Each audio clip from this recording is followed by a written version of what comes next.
My name is Kristi Frattone. I'm a licensed title agent. I work with Pride Settlement and Escrow. And who I work with are real estate agents, investors, and primarily loan officers. Perfect. Tell me a little bit about your journey. Like, how did you get here? Oh, sure. Well, I'm actually a West Coast girl. So when I was younger, I was actually a teacher. I've always had this entrepreneurial spirit. So that's one thing my mom told me, like from the time I was little. She's like, you used to just like wave bye, mom, I'm out of here. So I was always very driven. My mom was a stay-at-home mom with 4 kids. So she worked very hard and my dad worked hard. But I always had this passion to like work. So anyway, I got my education. I was an elementary school teacher for 14 years. But I always knew like I loved sales. Like I loved helping people and I loved working with people. And that's where I get my energy. So it's kind of happened where over time I got into like marketing sales. I did merchant processing sales, which was very challenging right after teaching, and that was all commission. So that was my first experience with going from not a consistent paycheck to wow. And I really enjoyed it. I just enjoyed helping people. And so eventually I started my own event company. And that was in Arizona. And I did that for 4 years. And my mission was that all of my events had a purpose and they gave back to the community. So that was really great. And then COVID hit and then spun my life. So then I got into real estate and I've been in the real estate space kind of ever since. And I relocated out here to the East Coast in April of 2022. So that's what kind of where my title journey started at that point. So, did you come out here for a specific reason? Did something draw you out here? Yes. So my kids, their dad is like Navy and Army, and he started a new family and got remarried, and the kids were like going mostly raised on the West Coast with me and summers with dad. But as they got older, it just wasn't working for them anymore. So I thought, hey, why not 4 year adventure? We'll come out to the East Coast. We could all be in the same zip code-ish area. And so their dad and that family lives in DC, and we live in Falls Church, Virginia. So, and well, my daughter's in college now, so Awesome. yeah. Are you going to stay? You like this area? I love the area. Yeah, it's I so much different mean, than the West Coast, though, isn't it's it? so different. Yes, yes. We to be determined. I'm just kidding. I'm one of those people that you never really know. Yeah. So Yeah, no, I don't blame you. yeah. So tell me, how did you get started? Oh, no, I'm sorry, not how did you get started. What motivated you to brand yourself as the Nova title gal? Yes, I love that. After, I guess, my first year or so in title, I decided I needed my own brand because I was working for a different title company than I'm with right now. And I'm so grateful for that opportunity because it taught me the industry. It taught me like what I needed to do in title to grow my business. And when I started working for a woman-owned company with Pride Settlement Escrow, I was like, how do I stand out so that it's Kristi? I want them to remember Kristi. My company is amazing and I love them. But also at the end of the day, I'm the one that's the business development. I'm the settlement agent. I'm the one building these relationships that I want to last. So I was like, you're Nova title gal. And it just stuck. So it was about a year ago. It suits you. Thank you. I love your YouTube channel too. You've Oh, got lots of really good stuff on thank there. you. It's slowly growing over time. I need to add more to that all the time. So What unique perspective or passion do you bring to the title business that most people don't see behind the scenes? sure. Feel like since I have this helping heart and with my background of marketing, event planning, and also being a real estate agent, because I also hold a real estate license in Arizona under EXP, but it allows me to help agents grow their business. Really, when I sit down with a real estate agent or a lender too, I sit down and we brainstorm, and it's like, where are you not growing that you want to grow? So most recently, I've been working with the agents to do farming in their neighborhood. And basically, so we brainstorm, okay, what's your target audience?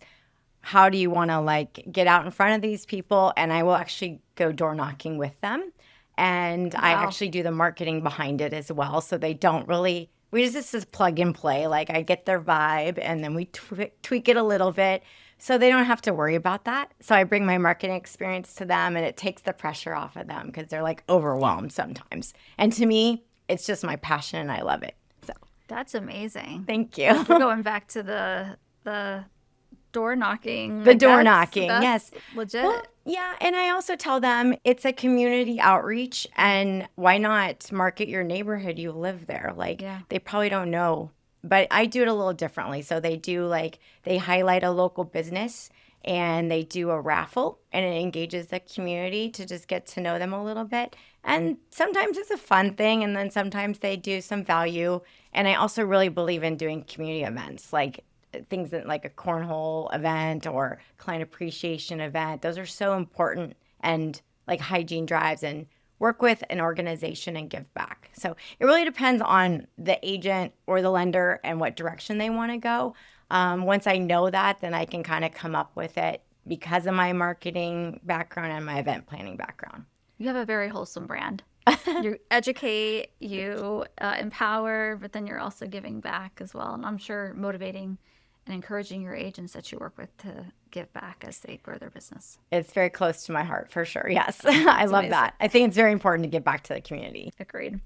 Title and settlement are often invisible parts of a real estate transaction. What are some of the biggest misconceptions clients or agents have, and how do you help demystify those misconceptions? I love that. So I personally love to teach Virginia housing classes. It's one of the ways I could partner with an agent and a lender, and we can teach these classes. They're free classes. I highly recommend anyone that's a renter or they've never owned here in Virginia. That's a big misconception. If you haven't owned in 3 years, you're actually a first-time home buyer. So it's really important to educate, and so that's one of the ways I do that. And another thing with title is I like to, for myself personally, be in the transaction from the beginning. So when my agents were building these relationships, I tell them that, like, especially your first-time home buyers, you don't want them, like, they've built all this relationship with you, the agent, and the lender, and then who's this title person that they're handing their earnest money to? And they're like, whoa, wait, and because they didn't know that person. So I think it's really important to be available, to be a resource. And all of my agents, they have my number in their phone. They know they could text me, call me, email me. I do a lot of consults with first-time home buyers. I go over the buyer estimates. I explain all the taxes. I explain what title insurance is. And so I think education is a huge part. Must come from my teaching, probably. Probably, right? Yeah. Yes. When agents or home buyers choose to work with you, what experience or assurances do you want them to walk away with? Yes. So everyone has a choice, right? Most importantly, it's the buyer's choice. And I do empower buyers all the time to know that. And working with the title company, you need to have someone that has good communication. You need to have a title company that has good problem-solving skills. You need to have a title company that has flexibility. We live in the DMV. There's people that are military, State Department. Sometimes people are out of the area. So one of the great things about being a mobile settlement agent is what I am, is that I can go to the client. So I've been in assisted living homes where we had like a 9-year-old seller who she couldn't physically get to the office, right? So these are the types of questions that I'm trying to educate the agents to tell their buyers, like, who do you want to work with? I also really believe it's important to be able to explain the documents at the settlement table, not just say sign, make it, so transactional. And I really try to build rapport at the table. And by the end of it, most of the time we're all hugging and celebrating and taking boomerangs. And that's like the most favorite part of my job. Even the sell side, like, you see a client who stays very like monotone during the transaction. But at the end, I'm like, you want to do boomerang? And they're like, yeah. So, they're sold or whatever. But so that's really a blessing to me. But I think making those connections, educating, making them feel comfortable at the table, and knowing that you have choices. So That's good. and to know. flexibility. Yes. Speaking of connections, you work with agents, lenders, and other real estate partners. What values or qualities do you look for in partners, and how do you cultivate those relationships? Sure. So one of my things when I was starting out as a title agent, I do a lot of networking. I'm sure you've seen from my social media that I'm in Women's Council of Realtors. I'm like actually the treasurer this year. But I do run a lot of networking events and women in business events and things like that. But I'm sorry, rephrase the question because I Yeah, got what sidetracked. qualities? Yeah, what qualities do you look Oh, for to when I work partner? with someone, Yeah. yes. So because in the title space, it is a lot of things are time sensitive. We have to be able to work with people that have great communication skills. So I always tell people, like, I want someone who's receptive because sometimes there's things that we need to talk to you about, like, right away. And so that's really important. Trusting somebody. I started a coffee with Kristi on Monday mornings, and that's open to really anyone that owns a business. But it's like in the real estate space. So we have, sometimes lenders, we have real estate agents, we have people from interior design, plumber, anyone's welcome that's kind of in that space. And that kind of gives people an opportunity to collaborate. And sometimes they're like, oh my gosh, I actually needed a junk removal guy, and I'm so glad you're here today. So I love watching that. I love connecting people. And I think for me, that's so important. Yeah, that's amazing. I love that. Thank Coffee with Kristi. Coffee with Kristi. Mondays at Caboose. There we go. Which caboose? Caboose Commons in Fairfax. It's Okay. in Mosaic. It's Okay, a coffee shop. And yeah, 10 to noon. Any Monday, except for holidays, I say. Yeah. How do you build culture and standards in your work and within the team that you work in to ensure every closing is smooth, reliable, and client first? Because I know that's really important to you. Yeah, absolutely. So I work for an amazing team. I mean, we're a very boutique, smaller title company, but so much knowledge. I mean, Lee Hewittson's the owner of the company. She grew up in this industry. She has 40 years in the industry. And, we have attorneys on staff in DC, Maryland, Virginia. Our post-closing team is amazing. Our processes are amazing. And I think it's because we communicate well and we're ahead of things. So, if we see a problem or something that might be coming up, we always educate the client what's going on, and this is what we need to solve this. Because there are things that happen in title, and what I've heard from most people is if you can't own it and you can't problem solve it, they're not going to work with you again. Yeah. So as long as you can over communicate and stay on ahead of things, and then also when things happen, you're like, this happened, this is what we're doing to fix it. That's what you mean by owning it. Owning it. Yeah. Exactly. Nobody's perfect. Yeah, no, I get that. Yeah. You already help with residential, and you guys do commercial land title services, correct? Yes, we do commercial land and residential. Okay. In DC, Maryland, and Virginia. Yeah. So how do you adapt your approach depending on the kind of property or client? Sure. So, I mean, with title, all title companies we're a neutral third party, right? So our role is to run that 60-year title search on the property. We're checking for any liens to make sure title's clear that we can see. So that's when we issue either a standard owner policy or an enhanced policy. It really depends on the client and what type of property they're buying or selling. Every title company is the same, typically handles the earnest money on the buy side and does that 60-year title search. And we have to do that on both sides. So the seller has to be clear of any liens to convey title. So we can only problem solve what we see, and that's where a lot of misconceptions come in because people haven't been educated on actually what an owner's title policy covers. It covers everything what's not on the title search. So it's quite interesting because people think, oh, well, it should have came up on the title search, but it doesn't always come up. And more often than not, we've been seeing a lot of that lately. I was going to say, I just heard about this, how there's this scam fraud. There's a lot of deed fraud, and especially with like sellers, maybe like they're not in the property any longer. So there's fraud with the deed getting signed and turned, and then it comes up later on after someone's purchased. We just had an example. I was closing actually in a home in Culpeper, and the lender was there at the closing as well, which is always nice. But my point being is he said, yes, just last week they had a buyer was refinancing, didn't think anything of it. An $80,000 lien came up when they refied. And they're like, are we going to have to pay this? Technically, if they didn't opt in for their owner's title policy, it's on them. it conveys with the property. So you have to be very careful, and you definitely have to educate yourself, and you want to always protect yourself on your investment. Oh my. Yes. So at what point did that, sorry, now I'm curious, what point did that come in though, if it was refinanced? So when you do a refi, we have to do that title search again. So Oh, every okay. time someone doesn't purchase or they sell or they're refinancing, we go through our process. We're clearing title, making sure it's good to convey. These things come up because they don't always get recorded in the timely manner. for you guys. Mhm. Oh wow. And you'd be That's surprised. scary. There's stories. There's stories. That's a whole nother episode. We'd have to have a whole nother time for that. Oh, that's crazy.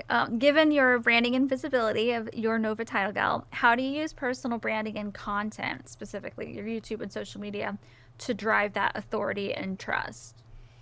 I will say my life is kind of on social media, and I love riding my e-bike. I love watching my son play football. I love visiting my daughter at college. During the week, I kind of am just showing what is going on in my life. And I think that connects people to me because they can see who I am as a person, as a mom. I work hard. I do a lot of networking. And that's because I really enjoy people. I enjoy connecting people. I enjoy helping people. And so I think because I'm so transparent, my mom always will call, she lives in California, and she'll be like, I haven't talked to you in a week. I'm like, Mom, you can see my life on Facebook. I know you're commenting on it, so I'm okay. I'm like, if you ever don't see me, maybe that's a time to concern. But yeah, so both, my Instagram feeds into my Facebook and vice versa. So basically, you're living authentically online, and that kind of is attracting the right type of people into your life. Yes, I'm actually starting to get people to reach out to me now, which is very nice. Yeah. Like you guys. So Yeah. Yeah. I guess Don't have to door knock. Yeah. Knocking on your door. Instagram door knocking. What is one thing that every home buyer or real estate agent should know about title insurance or settlement that most people don't?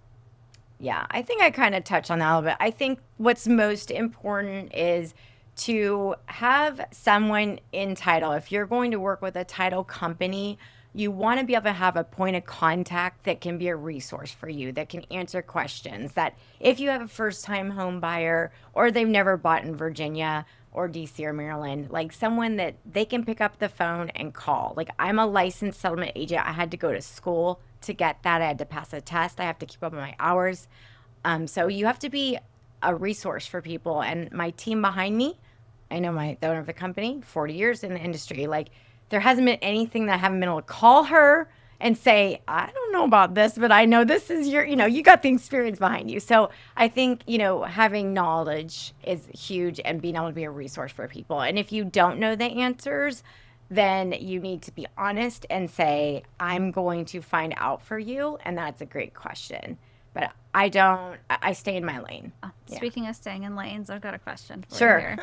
If a deal is threatened by a title issue near closing, what steps do you immediately take to protect all parties and maintain goodwill? I personally went through something like this, so Okay. I'm curious how, Sure. from So behind the scenes, how it works. what happens? Can you give me a little bit more of a specific example, or just You can take it however you want to, Okay, but so, essentially like- like when crap hits the fan.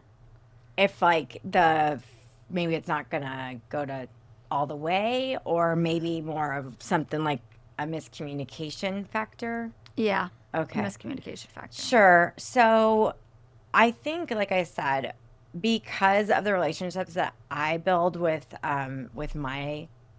the agents and the the lenders that I work with, we're usually in communication, but things do absolutely happen. And like I said, I think the best thing to do is you approach the problem and say, here's the facts. XYZ is happening. We can solve it A, B, or whatever options that you have, and educate the person that's on the other end, because your emotions are going to go high. It always goes high in real estate, right? It's like, but we're about to close, Yeah. Sometimes you do have to void because it's in the best interest of your client. And if you had a contingency and something really awful came up in the home inspection and that agent has put that contingency in there, then a void does happen, and we get that. That's okay. That's what you're supposed to do, right? But other times, if things happen, there's a miscommunication, or maybe the CD doesn't get released in time and they were supposed to close and they can't close because there's a 3-day rule. So at that point, you have to communicate with all parties and say, unfortunately, the lender did not send the CD in time because of XYZ, whatever happened on his end. And these are the ways we can solve it. You have to have a way to solve the problem. Yeah. Yeah. So what happened to us recently is the lender was very slow, did not send his, CD. I think that's what it's called. The closing disclosure? Oh, yeah, that thing. Yes, the closing disclosure. Yes, that's called the CD. Yes. So it delayed your closing. Yeah. Okay. By a few days. By quite a bit. Yeah. Well, it was a few days, and it was like we were waiting on that in order to close on this type of a issue. So then Yes. it delayed. Like that's the thing with real estate is everyone is kind of dependent on each other a lot of times. Especially if you're transactions. doing like a buy-sell side or Exactly. sell-buy. Is that what was happening? Exactly. Yeah. Yeah. So that actually happened this week, which was the reason why I was in Gainesville very early this morning, is we had that situation happen. And so we had that the seller was able to pre-sign, but then the CD didn't get delivered in time. So closing got delayed by a day, but they actually had to rearrange the closing, and the purchase of funds had to be sent. So we did a 7 a.m. closing this morning. I drove out to Gainesville in the rain. And you do what you need to do so that they got funded, they were able to reschedule it and get it closed, and now everything's good. But where's their heightened emotion? Yeah. You're dealing with people and they have to shift things around, and that's not fun.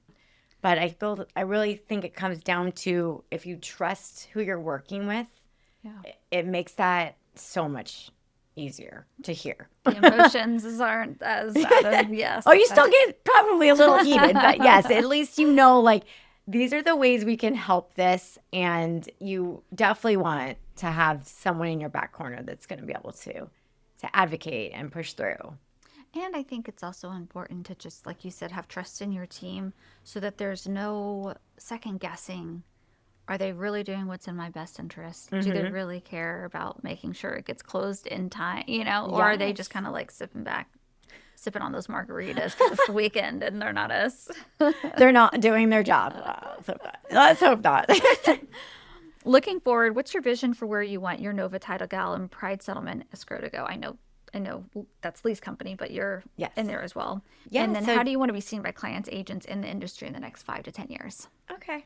Definitely. So I would say, we are definitely, because we're a more boutique, smaller company, right? Like our footprint is definitely growing. And so they brought me on to help with that. So my territory is pretty much Northern Virginia. That's what I focus on. And I would love to bring on another licensed title agent, because that we are growing that much that we need that, right? And grow our team. Like ideally, like we are small, but we're mighty, and we can only be in so many, like basically boots on the ground is Lee Hewerton, my boss, and myself. And she does a lot of the Maryland, and I do more of like the Northern Virginia. However, as we grow, we're going to need to build our team. So I'd love to see more amazing women in business. That's right, because it's women owned, right? Yes, it is. They're not all women owned, but mostly. Yeah. Poor Derek. Derek's our one male. Stay strong, Derek. He's amazing. Is there anything specific that I didn't ask you about that you would like to share? I guess we could touch on my passion for my event company too, but it's not necessary. No, please share. Yeah. So one of the things, because I run so many events, I started Petite Party Planners last year, and I did transition to Pride at the same time. So even though I had just launched my LLC, it was like it took a whole year for me to start that going again. So basically, it is a side hustle, if you want to call that, and we all have one, I think. But I really love putting together client events, maybe community outreach type of things where we're doing, maybe bringing in a charity or something like that. Or even doing we're doing some welcome kits or swag bags for apartment complexes and making them feel special. So any of those things are all, I'm just trying to get my footprint out there. So it's starting. That's fun. Yeah. That sounds like We'll see something. where it goes. Those are your sparkles that you have. I see like the party and The party is, I love glitter. That's true. I think in high school it was like glitter girl or something. Yeah. It never left. It never left. You gotta have a little bling. Thank you so much for being on our episode today and sharing this amazing world of title. Oh, thank you. And it was such an honor to have you on. Thank you so much. I'm so grateful.